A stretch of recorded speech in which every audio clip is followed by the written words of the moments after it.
فقط به خواست الله نفس میکشیم و به لطف از او پایداریم. این دنیام گذرانه و مام را گذاریم، بیتر از صفات خوب چی داریم ببریم.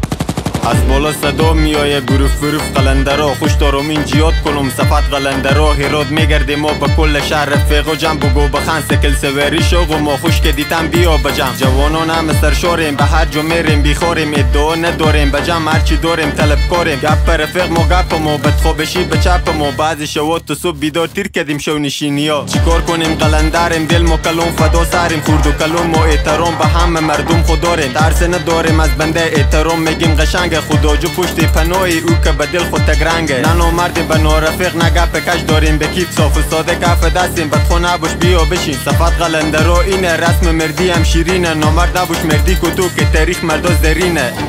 با ادب باش ادب احترام میاره به تو، نام تو زنده کنه حتی اگه بشی به گور. آقا قلندر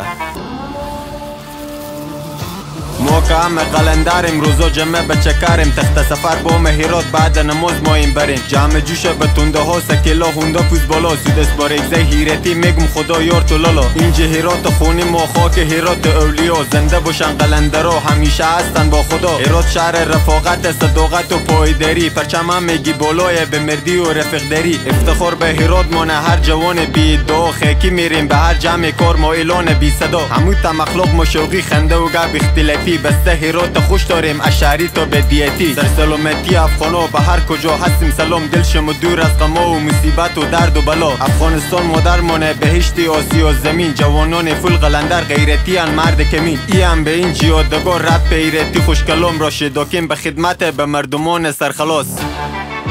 خدا یار همه جوانا پخته باشه که دل پر و روح شکسته باشه، به تاب باشه خلاص.